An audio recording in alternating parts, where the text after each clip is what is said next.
Well, hello, everyone. I'm Peggy Warner with the CIO Executive Council, and thank you for joining us.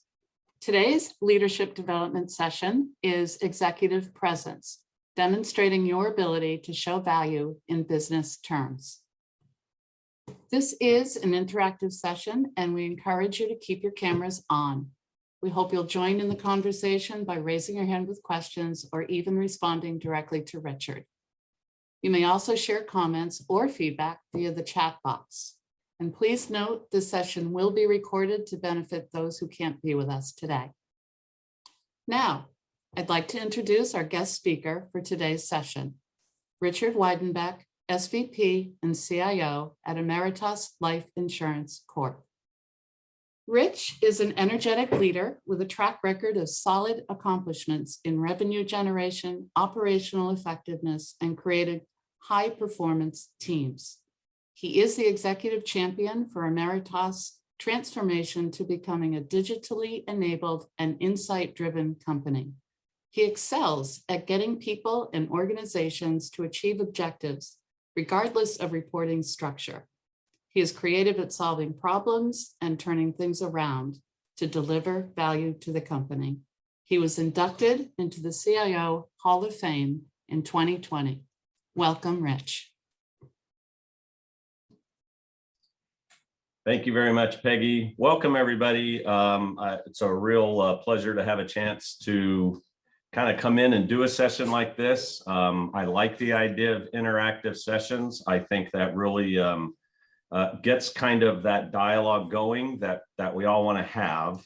I did prepare a few slides to maybe just kind of seed some thinking. So I think the first comment that I want to make, just to get a little bit of a level set or context, is when you think about what our role has evolved to, our job has evolved to, and how do we create executive presence, I think the first thing is, well, what's kind of that position we're coming from? And I really, truly believe that today's technology leaders are about being business savvy technology leaders.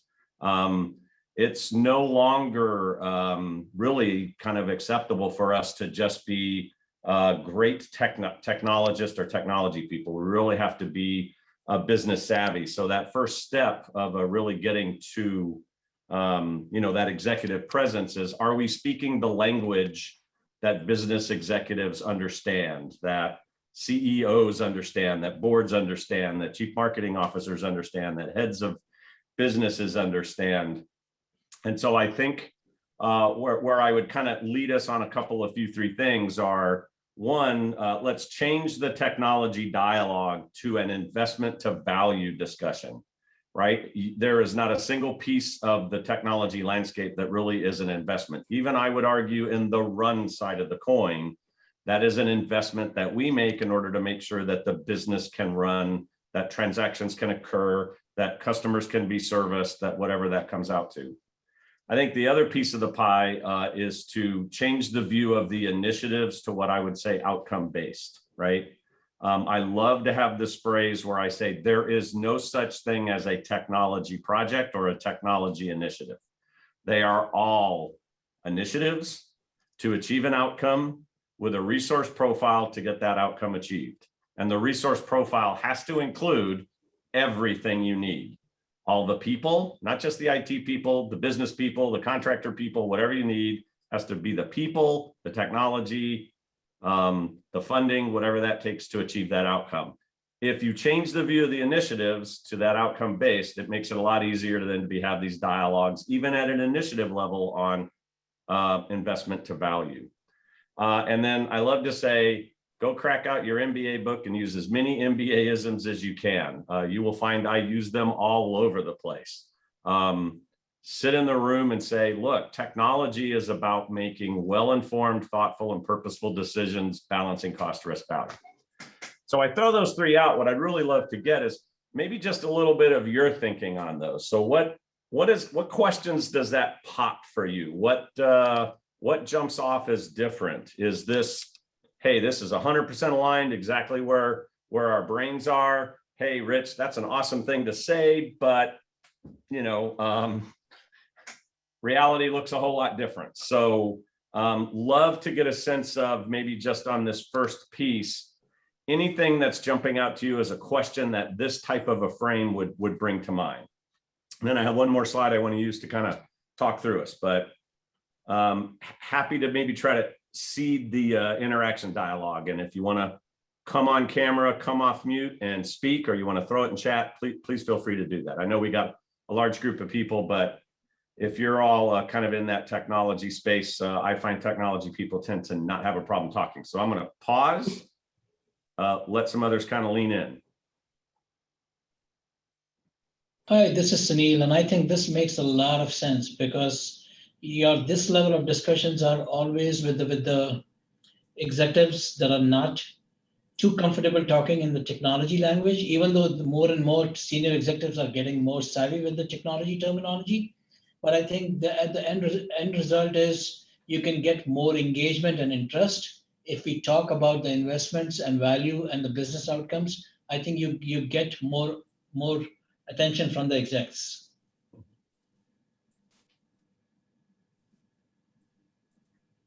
Yeah, and I'd say if it doesn't jump out to some of you others out there, look, this isn't easy. There's nowhere in there am I going to tell you this is a cakewalk. This is hard. It's hard to make that shift and that adjustment. We love to, and I will tell you, our business partners love to do the same thing. So our business partners aren't as good at this dialogue as we may think, or even they may think. When they bring something forward they want to do, they tend to tell you all the great things it's going to go do, but they're probably not thinking from a total cost of ownership perspective, or hey, what is that going to do to risk? What is that going to do to complexity? What is that going to do? So there is a responsibility in this dialogue for the technology organization to make sure those elements are appropriately represented. To be well-informed and thoughtful and purposeful requires you to not just say, this is a cool, shiny object, but this shiny object is going to have us go live in a world that looks like this, generate these benefits. Benefits don't always have to be hard. They can be customers are happier, but we ought to find a way to articulate those. But also, it's going to create cost. It's going to create a platform that we have to work differently in. So things like that are all on the table now for that conversation. Anyone else? I know we got about 48 people, so I'd love to see if anything else is jumping out at people around these particular things. Yeah, we do have a couple questions in the chat. Vanny asked, can you please elaborate on the MBA-like decisioning? Yeah, we can elaborate. Yeah, so what I would say is at the end of the day, when I say MBA decisioning, it's putting some structure around what does it mean to be thoughtful and purposeful? What does it mean to make a good decision? So we talk a lot in our organization about technology governance. And so you walk the organization through, well, how do I make a well-informed decision? Well, what are the tenets of a well-informed decision? So I would say, when I think of MBA decisioning, so that's one example where you'd say, okay, well, have I got, we're really good at cost, right? I mean, people love to get down and nit the cost, but we're good at cost on a initial investment and maybe an implementation perspective. We're not good at cost on a total cost of ownership perspective. So, you know, if you're thinking about not wanting to get in the position of, hey, this initial investment is $100,000 and life is good, but it's going to actually drive up your run costs by $500,000, that needs to be part of that dialogue. So, right, a good kind of what I call MBA decisioning is do it holistically. The other side is technology organizations we're always talking about technology organization budgets. So to me, MBA thinking and MBA decisioning would say, change the dialogue of the IT budget to what is our total technology spend and what is that total technology spend driving? And can I benchmark that total technology spend? So if somebody says, I don't like that number, then your answer should be, let's talk about what drives that number and let's go change those drivers, right? We tend to get in what I'd call this defensive position around our budgets and our costs instead of, okay, if we don't like that number, we can make a decision. So I would say MBA decisioning is everything is a decision. Those decisions come with consequences. Those decisions come with impacts. And we have to lean into not running off and going to say, well, here's what it's like, here's the things that are driving that cost. If we want to change that cost, let's go change those drivers. And you almost flip the dialogue up to the things that now your business leaders can actually sit in the room and say, well, but I don't want to change those drivers. It's like, well, if you don't change the drivers, then the cost doesn't change. And I know that, again, those are somewhat leaning into that tension and leaning into those uncomfortabilities. So those are a couple examples I would give around, you know, what I would say IT budgets. I would tell you, yes, every year you go through a budgeting process, but IT budget for me is always put back in the context of what is the total technology spend that we're making. I don't care whose accounting cost center it is in. That's another way of thinking like an MBA, right? I don't care what your accounting geography is.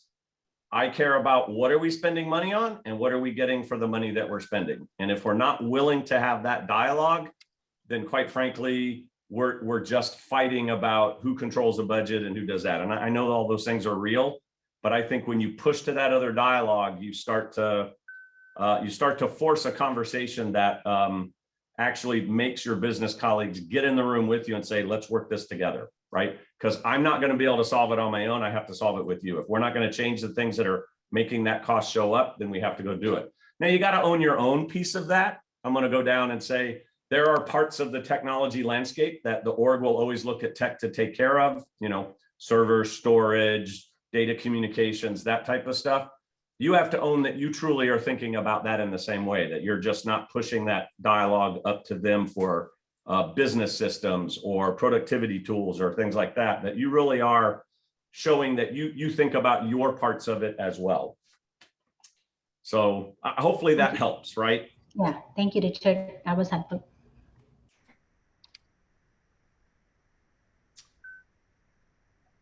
Yeah, so there was another chat. I don't know if everyone's reading it. So in my opinion, it's easier for someone who's been part of the business and now part of IT to articulate technology ideas in business terms. Not to say that someone can't develop this empathy if they have grown through the IT side, but cross-functional experience makes it easier. I guess, I mean, in short, I would agree with that statement, but I would also agree that part of the expectation of getting into technology management at different levels now needs to be developing this aspect. So what we've done is we said, if you're at this level of technology leadership, you need to be able to do this. So we should have been growing and developing and mentoring you to be able to have what I would say good business case. I send all of my IT senior leaders, if they didn't already have it in their background, I basically sent them to a mini MBA program and said, you need to go look at how businesses think about cost and P&L and stuff like that. But I would say you've got to actually have a development program that is growing that in. I don't think you have to go take a developer and teach a developer how to go have a true business conversation. But if the companies, if the IT organization is having that dialogue, the developers, the BAs, the project managers, the QA testers, the infrastructure folks, which are always probably the furthest away, begin to see that dialogue, and they are smart people. One of the things I love about tech is tech people are very brilliant people, and they do pick up on these things and they do learn some through osmosis. So I agree, but I also think we have to go find a way to make sure we're developing it, would be my push on that chat. I'm going to jump to the next slide too, just to give you some examples of these things that I was pointing to, and see if this doesn't also seed some interesting pieces for you. So for example, we think about technology governance around business value creation. So are we making investments that are truly generating business value? Now, I know a lot of people get hung up in what I call foundational things, or things that you got to have that help everybody, things that are going to help us just be able to be in a position to go do it. So sometimes your business case is, look, if I don't have this in place, I don't have the ability to go these next two things. I would say the question then becomes, if we're not going to go those next two things, let's not invest in this. We tend to argue for, I need to put these in place, but we don't then say, well, if I'm going to do that, then I need to complete that journey. And they're very hard management conversations to have. And then technology leading the initiative to outcome practices. So this is one where I'm going to say 10 years ago, I was arguing that all of this is back to there's no such thing as a technology initiative. They're all, business initiatives to accomplish outcomes. There was a long period where I was like, get your EPOs and your PMOs out of the IT organization, get them out to where they're actually enabling execution and doing it. I've come full circle on that. I will share that I've come full circle. What I have found is, although those organizations don't have to belong under the CIO or the technology organization tends to be a place that understands it well enough to manage it and to help it bring value. So the challenge is, how do you keep it in the technology organization, but not make it all about tech, make it about the successful execution of the initiatives to outcomes? And that creates a little bit of its own challenges, but I've also seen that more and more and more CIOs and technology organizations, or CTOs and technology organizations, are owning the ability to do that. And it kind of gets back to, if we're changing the dialogue on business value creation, we're leaning into, we do understand the execution work and how those things can happen in order to turn that to reality. The danger is you get focused on the technology aspects of a project, and then it becomes about implementing a system or building a new thing or doing this, and you lose sight of, I'm doing that to achieve something that actually is moving a needle on an operational process, changing a customer pattern, driving more insights into an area that can make a better management decision. You can't lose sight of that end objective. So I think that's an important piece of that. This is kind of another interesting point that I would lay out, right? That I always say, some shifts in technology thinking. Business leaders, in my experience, honestly do not care about the details of delivery, right? We need to engage with them in the cost, the risk, and the value discussions. We need to engage with them about what we need in order to have those things happen. But when you're up at the executive level, they want to know that those things are being covered. They're being covered by the right people. You're not taking it all on your own. You're getting the right people involved. And I say that a little bit just to seed kind of some conversation with you. But, at the end of the day, they don't care. What they care about is, can I go get my new customer? Can I go make this thing happen? The hard part is, you've got to lean in and make them care about the things that do need to happen in order for that to occur. But at the end of the day, they don't. So what you're doing is you're saying, I need you to care about this, because if you don't care about this, we don't get this done. And it's not about bringing them problems. It's about beginning to engage them in, here's the things I need from your organization, or here's the thing I need, from your leadership, or here's the things I need from your people in order for these things to happen. But they begin to see the technology organization as an organization that's trying to, again, deliver business value, get things to happen, and that we actually care about the adoption side of it, not just the implementation side of it. So if you're going to work at the executive level, that executive presence comes with, I don't just care about the thing I implemented. So IT tends to say, once I put it into production, I don't care. It's not my problem anymore. In actuality, we do. We want to help say, how do we help you make sure adoption is coming up? How are we measuring that? So again, I'll pause for a minute. I'll get a chance to have people see. There's plenty of pieces on here that I'd love to go into, but I also want to create the space for you guys to jump in, right? On some of these things I'm doing. I would suspect you are having aspects of this that are challenging you. One of my comments I put over there, difficulty with what I call business leader mentality. If your business leaders see IT as the back office cost center, your initial steps are going to look very different than if they see you as part of the important delivery piece, right? So I won't drain the slide, as they like to say, but I do want to make sure that I cover any of these off and give you a sense of what I mean when I say certain comments in here, but also hear from you on, how do you guys see that you're overcoming some of these, or where are you seeing challenges, and maybe let the group seat in. We had an earlier comment from Aaron saying oftentimes when we take the business objective or operating model viewpoint, we get a slap on our wrist asking us to focus on tech and, oh, this is not a tech problem, which is very annoying at times. Very much so. And I would kind of put that in that bottom category, right? Which is you have a business leader mentality that that really is hindering that, right? Their view is that's what you are, we're this. I think, and this is kind of where you look, there's no one right answer, but there's a, how do you keep kind of leaning into it? How do you find, so there's probably a couple routes. Again, I'm going to jump all over because I don't know your specific situation. I have actually said in certain scenarios, and I want to be careful, you pick the right moment to say this, but I will take some business leaders and say, you need to help me understand why I'm the only person in the room that cares about how this thing holistically comes together, right? Because what I hear from that is none of us are interested in really truly figuring out what that outcome is. Now, some of their responses can be, that's our job, not your job. But I think I think you probably have to work a couple angles on that. One is what I would say, you got to bring back that the days of one of the pictures that I drew for the executive committee probably about 6 years ago was I walked them into the room and I said, the days of linear technology strategy are dead.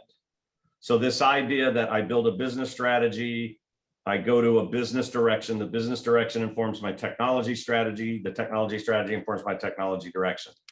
And they all looked at me and said, yeah, that's how we do it. And I said, the problem is technology is now becoming so disruptive on the business, and the business is pushing on new ideas and technology that you can no longer take this linear view. We're all going to have to come together and think about the outcome we want and let tech bring forward pieces of this puzzle, business, and do the outcome. And we're going to have to do those together and in parallel.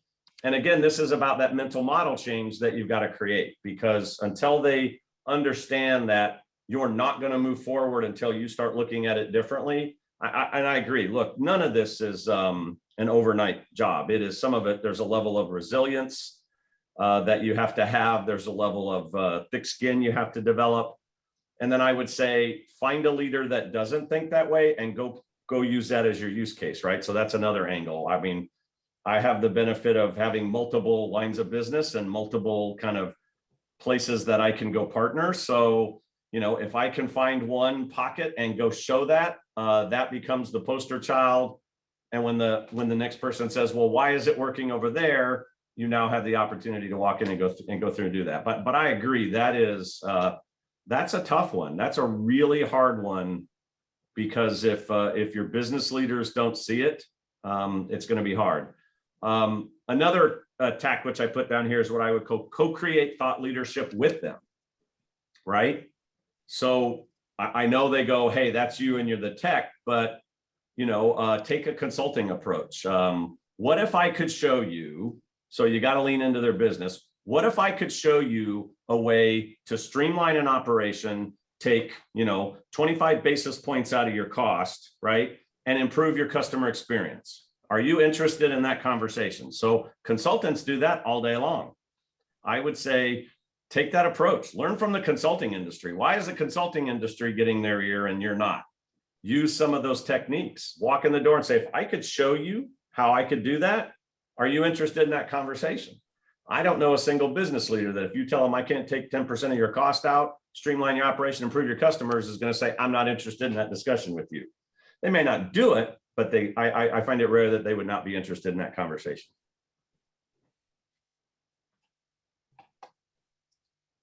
And I know I'm sounding a little preachy, so don't take it that boy, you've got this thing all solved out, because I can tell you there's days we succeed at these, there's days we don't. When I say running IT as a business, one of the things I will tell you, I'll give you a couple insights. So we actually build what we call almost like the old account management model structure. We call it a partnership management structure. We literally sit in a room as a leadership team and profile our partners. And when I say partners, it's not just my lines of businesses, marketing is a partner and HR is a partner and finance and accounting. And I'm a life insurance company, so actuarial and the investment arm. But we literally sit in a room and we build partnership maps and we build what are they caring about and what are they saying is their business strategy and what do we need to be looking for. And we literally build what I would call an account plan on how we're going to go work with them and win with them and help them and enable them and what kind of things can we bring to the table in thought leadership that get them to see us differently, right? You're always looking for that opportunity to get your partners to see you differently. So sorry, but forgive me. I don't want to be I don't want to sound preachy. I want to help, and I'd certainly love to have, if any of you guys have got things that are working for you, pop them out. I think it would be good. Raise your hand and say, hey, I got a few things I'd like to talk to. How do you handle a situation where you work with business on an initiative, it goes live and adoption doesn't follow? Yes, exactly right. And so this is kind of one of those where, so I'd say two ways, right? There's two things that we've been doing. One is the successful measures of that initiative are not the go live. The successful measure of that initiative is the result and our scorecard. So part of how I get them there is I also say, I'm going to bound my organization by that result, just like your organization. So my organization is now measured by the actual success of the result occurring, not the success of the go live. So I think, and I want to be careful when I say IT stops there, I think IT tends to stop there. And it's just, what is our role post go live? First off, we have to support the thing that we put into production. But when you're talking about getting the adoption up, we are building metrics around those. And I am saying, I'm going to hold my people to that because that's where the benefit is, right? So my people are equally measured by the success of that. So should yours, and allows us to go push on that dialogue. And quite frankly, not just push and say, you're not getting it happen. What can I do to help? And I know that starts to blur into, well, is IT really the technology organization or are you a broad general consulting organization?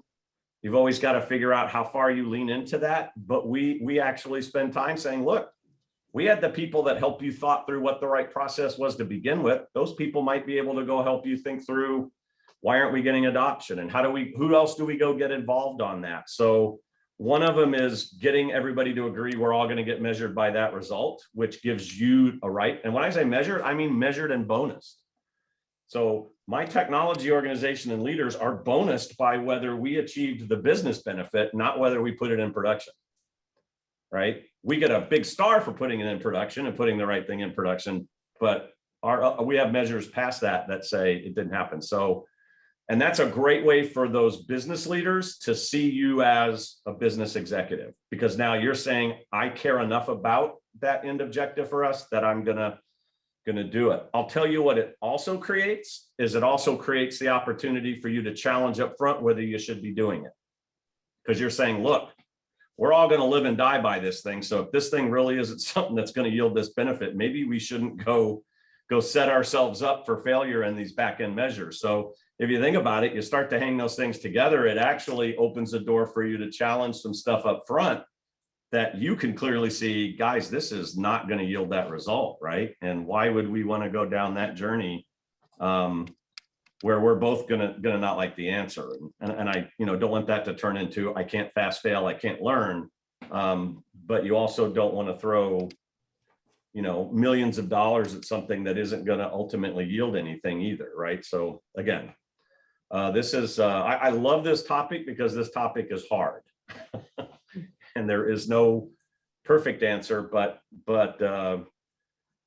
spent a lot of time kind of working through these items and thinking through what they are. And again, there's places where we win, there's places where we advance, there's places where we take 2 steps back and go, well, wow, I was working for a year, now it's not. Why has that changed? anyway, I've talked a lot. Let me let some others in here. Let's see. I see a lot of names. I don't know any of those names. Is there anyone in here who's kind of got, anything on one of these, like respond versus react spectrum? I always think that's good. Or I think we hit business leadership really well. One question of interactions with the board, educating the board to be digitally savvy. What are your thoughts?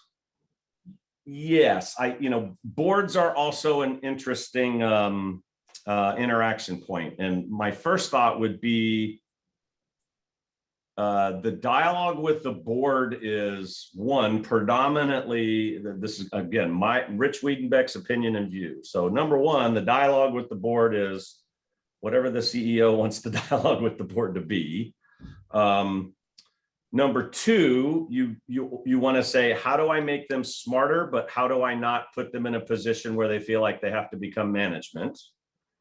So that's always one of the kind of balances as you're presenting to them. I think when you bring some of the things forward, and then the watch point is a lot of boards, before they come to the board, spend a lot of time reading articles. Say, I saw this thing, and what are you doing about, blockchain? So, you should never be afraid to answer the question honestly to the board, but also not drag them down into the weeds, right? So, I'll give the blockchain example. There's always a board member who wants to be smarter than you. Every time, and this was back in my consulting days when I was asked to present at boards. There's always one, seems like, in every board that their job is to just show that they're smarter or more digitally savvy or technology savvy than the CIO. So the challenge there is obviously your job isn't to create strife, but I think, you've got to be prepared for those kind of, I'll call it, just left turn questions. And the example I gave you is, well, Rich, what are you doing on blockchain? And I think you got to walk him back down to, okay, well, let's talk about that. One, we have a process of figuring out what are the technologies, how those technologies can start to add value, and how we're going to make these business decisions about getting technology into play. We're also trying to figure out where we experiment and learn and how we turn that into value, right? So always set the context and then take a step back and say, that one in particular, we believe that one in particular at this point in time is going to have this type of an effect on us. And we're not going to chase it. I use that one because in the insurance industry, for us and our business, we said, we're not going to chase that one. We don't see immediate value. We see value of that showing up through the software vendors and how they apply it. So we're going to wait and see how that plays out. We're going to take advantage of it when somebody puts it into practice into something we can go leverage. So I think you got to set that kind of context on, hey, I am, we do think about it this way. And then here's the specific answer to your question. I think the danger with a board is you have to think like a politician, right? Remember, you ask a politician a question, they never actually answer your question fully. They answer the question they want to answer. Well, with a board, you can't quite go there, but what you can do is set the context and then answer the question within the context that you set. And that tends to make them feel like you answered their question, but you also didn't get into this, what I call respond react mechanism, where you feel like you're having to give them an answer and they're feeling like they have to kind of keep pushing on you. So I don't know if that helps. I do think you should bring to your CEO education pieces about how digital affects your company. Digital is such a broad word. If you're just trying to educate them on being smarter about digital, it doesn't help them be a good board for you. I would say, if you believe a good education topic on what does digital mean to this company and how can this company take advantage of the movement to digital, those types of things. So I would say offer up the education topic, but the education topic should be relative to your firm, right? If that makes sense. And Aaron, I see you're jumping on, so please chime in. Yeah, Richard, thanks. This is Aaron. I asked the question. Yeah, that makes sense. And by digital, I was more leaning towards if your business model is getting disrupted, or you're getting into a new business channel or omni-channel to stay competitive, right? And after all the research has come in, Now that'll need technology investment, right? So, but if your board is not that up to speed, then this will still look like a cost center and a huge jump in, the cost side. So how do you get that? That's what I meant. Sorry, I didn't clarify. I think, IT does get boxed into the run a lot. So when I think of integrated ecosystem management, here's another way that I think, so again, where's your entry point? I was trying to give you a list of different ways to create different entry points to create this, what I would call executive presence shift, right? The first step is really, you've got to get comfortable having those kinds of dialogues and figuring out how the tech fits into that. So that's probably the hardest journey for any technology leader. And as we brought up earlier, you got to start growing that probably at line management level, director level, VP level, finding people who know how to do it and bringing them in. I agree. If you can find a business person who understands tech and knows how to come run an area, great. But one of the places where we found a little success in that in some areas is what we call integrated ecosystem management. And that's a really kind of nice consulting term, right? I love consulting terms. I spent too many years in that business. But it's really about saying your business's run is not just the four walls of whatever it is that you have. Now, I know people are leaning into cloud in different ways. We see software showing up at SaaS, but you've got partners that are running parts of it. If you look at the way your business works and you actually grab all of the pieces of the puzzle, you actually, as a technology organization, have to say, I need to care about all of that. I know we got a lot of business that are like, that's mine, you don't need to think about it. But if you really start to walk them through it, you can walk them through it from a very tactical level. Hey, if we have a problem, how do we know where the problem is anymore? Because problems are no longer isolated to a place, right? Is that a bad actor coming in and creating a problem? Okay, i.e. security risk. Is that actually a degradation in some level of the equation?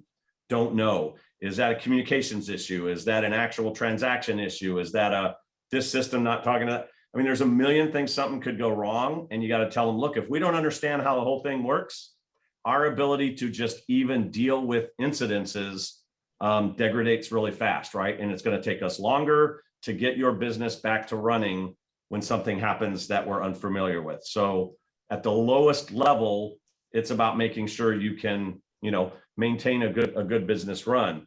As you come up the chain, it's really about, look, we need to care about all of that because all of that is what keeps us running. And I think that is the new model for run. I think you have to look at everything, whether it's in your data center, up in the cloud, over in a partner, up in SaaS. I am sure everybody's using Salesforce or Microsoft CRM Dynamics or something. Those things all run in the cloud and they all run differently. And cloud's not this generic thing. It's like a SaaS solution looks very different than a development environment in AWS or Azure. It looks very different than data platforms and data lakes that you may be running somewhere. It looks very different than, a core business system that says I'm running it in a hosted environment. You've got to get your arms around all of that and understand how is everything working. One, just from a reactive standpoint, two, from a responsive standpoint, and three, from a, can I start to think about how to manage that in a way that minimizes things, deals with business continuity? I mean, there's layers upon layers there, but I think that's another one where you can kind of lean in and say, the world is so different now that I cannot afford to think about inside and outside. I have to think about the whole. And that opens up that door to, am I doing things in the right place, right? And is it all working together in an optimal fashion? Again, does cost, risk, value come back into play on the run? No different than it did on the original investment to begin with. Do I have debt in there? Do I have complexity that is hindering our ability to be adaptive, to be flexible, to change if a market condition changes? There's probably about 50 different angles you could come at it on. And you really got to look in your firm and say, which one do I think is going to create the resonating trigger for your partner to get them to start to have that dialogue with you? So just trying to create. Here's an earlier comment from Aaron. taking a product-centric approach, aiming for true business technology partnership model in the new IT model. Are companies moving towards such models? Yeah. Product-centric. So that's another great question. I see one about IT metrics. So here's kind of what I would say. And again, this is going to be a great topic, and I'm hoping I get a lot of chime in on this. So I believe there is value in this idea of the product-centric model and the product owner. And I believe there is also people who want to take that methodology and think that it is a silver bullet and it is the only way to do things and there is no other way to do it. And so I'm seeing a combination of I guess my response to that would be, I look at every single one of those as tools in your toolkit, and you should look and decide, is that tool the right tool for this situation, for this scenario? Because, I mean, I think this whole idea of product is becoming a proxy for, I want to do Scrum. I want to do Agile development the way I want to do Agile development. So I think as a technology leader, you got to make sure this is not just some new methodology religion, for lack of a better term, that people are actually trying to find and get value. Is there value there in being able to understand and go quickly and get a fast feedback loop? Yep.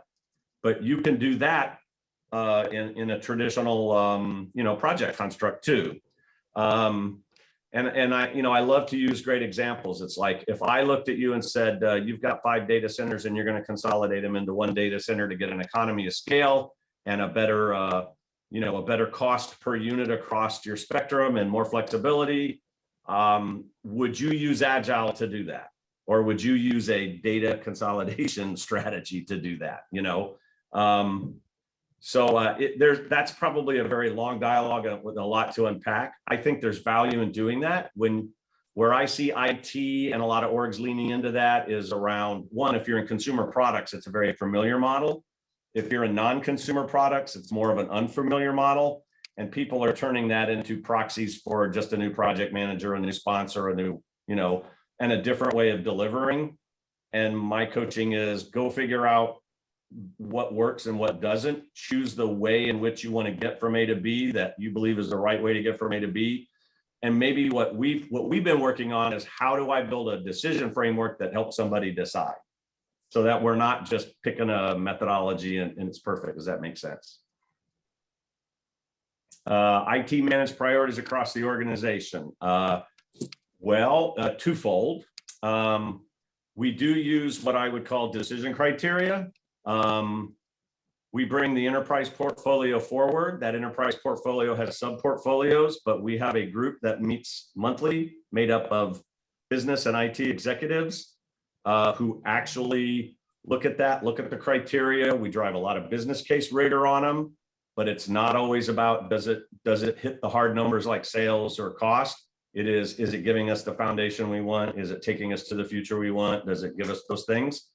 But that is a joint business technology decisioning that is sanctioned by the executive office all the way down. Their people are there, our people are there, and we get in a room and we agree to the rules we're going to use to do that prioritization. And you always have the next step up is escalation. Right now, that committee actually consists of the CEO and the executive team. Monthly takes a look at that and makes those decisions. So during a planning cycle, we make those decisions hard. We have criteria around, does it meet our strategy? Has it got anything?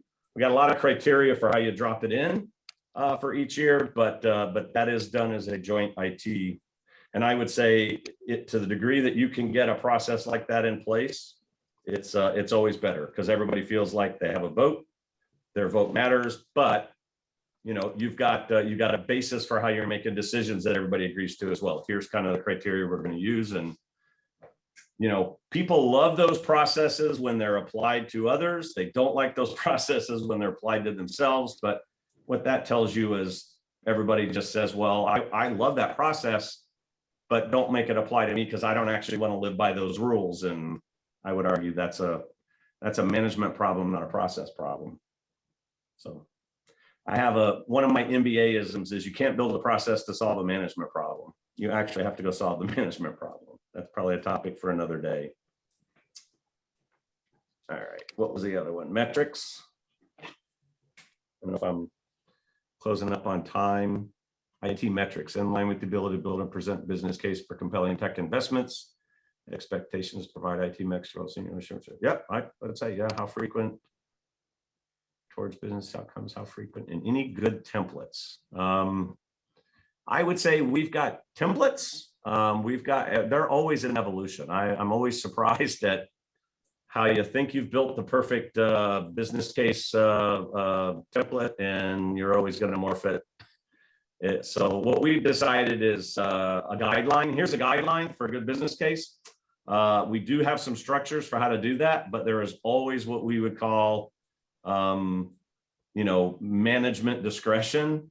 And if management wants to lean into something, then, it gets a few more points in that category. And I mean, at the end of the day, you can't ignore that if management wants to nudge somewhere to go do it, but you can't build a process that accommodates everybody. So I think we've got some templates that we think are helping us do based on how we see our version of that playing out.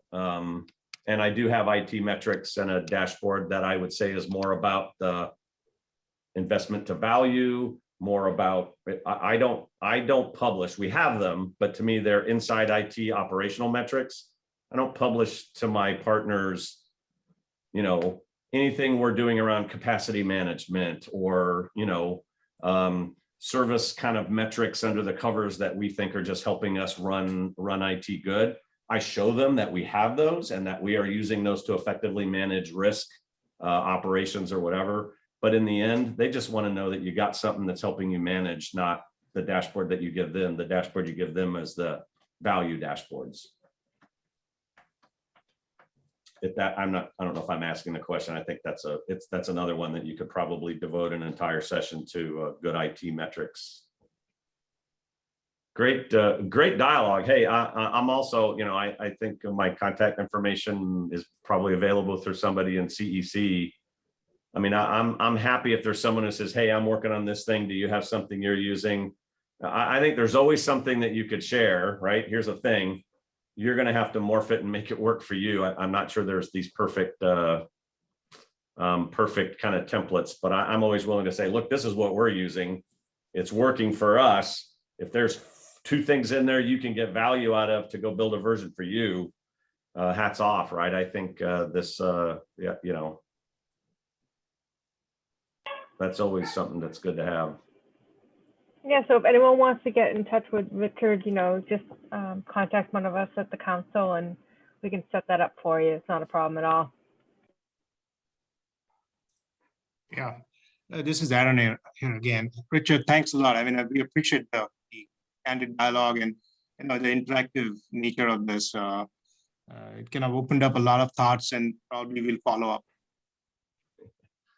Yeah, thanks. No, and Aaron, thank you for your questions in both kind of on camera and chat. Right, I think you're hitting some really good points. And again, it's hard. A lot of this is tough, right? It's you win it down at tactical levels. There's probably no perfect strategy, but what I've tried to give you is some of these things. It's like go try to attack on a couple of these fronts and lean into what's working, and then build off of that, right? And always. But I would say be resilient. Do everything you can to not let the business leaders put you in that tech box. As much as I can say that, and I know there's risk in there, and everybody's got a different version of how much they want to lean into that. Yeah, I can tell you for anybody who's still left on, if I look back over my 20x plus career and all of this. There's a lot of places where I regret not leaning in. There are no places where I can say I leaned in and wished I wouldn't have. So I tell people, I think when you do that, it's hard, it's a challenge, might create a little bit of tension, but you will look back on that and go, I'm actually really glad I did that, right? Win, lose, or draw. you will always end up better if you push on those things than if you just back away. You'll regret the back aways way more than you'll regret I leaned in and created some tension. I'm just, that's probably sharing a little bit from someone who's done enough of those over the years that, and I've done both, right? I've done where I backed off and wished I wouldn't have done it. And I've done where I've leaned in, and it was real hard and challenging and messy and muddy to get through, but I don't think I regretted any of them, as I got further down the path.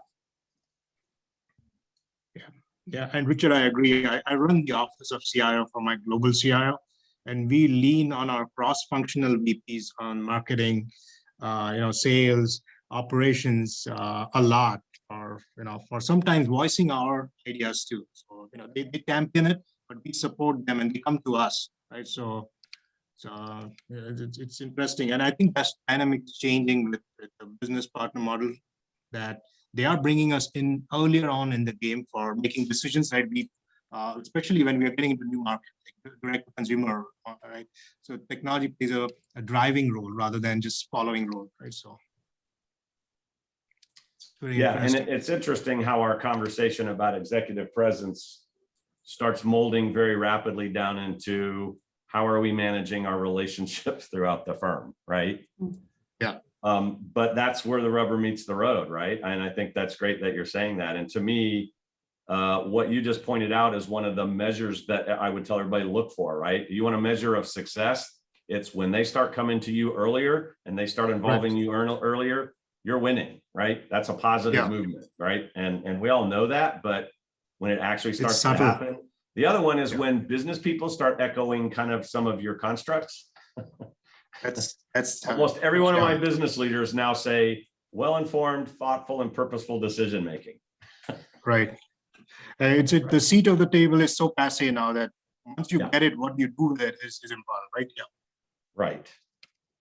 Yeah, right. You don't get a seat at the table so that you can, right? You get a seat at the table so that you can help drive value and be that partner. And I think you're absolutely right. You've got to do something with that seat at the table. Yeah. Agreed. That's great. That's awesome. That's wonderful, wonderful comments. I appreciate the interactive piece there. Jumping in. I know that's not always a comfort zone for everybody. So yeah, and I appreciate Richard taking the time. I mean, we love it. No, it's fun. I know it's crazy, right? Because you're like, this is hard and sticky and messy. I actually like it. So, I'm sure my business partners think, I've lost it. I'm nuts, right? But sometimes that's the way you got to go. All right. We're probably down to smaller groups. Anyone else got something for the greater good? I'm never one to go call out names. So if any of you want to kind of come off mute and have a comment or a question, we got a few more minutes. Happy to do that. I'm always happy to give people 3 minutes of their day back too, but.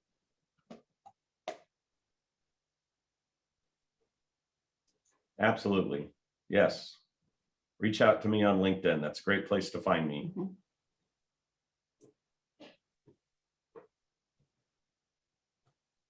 Hey, and for any of you that want to reach out to me on LinkedIn, put in the LinkedIn Connect that this is where it's coming from so that I accept it. I get a lot of LinkedIn requests from, which I'm sure all of you do, a LinkedIn request from somebody who wants to connect with me, and then 2 minutes after I connect wants to sell me something. You guys, I'm sure, live that one as well.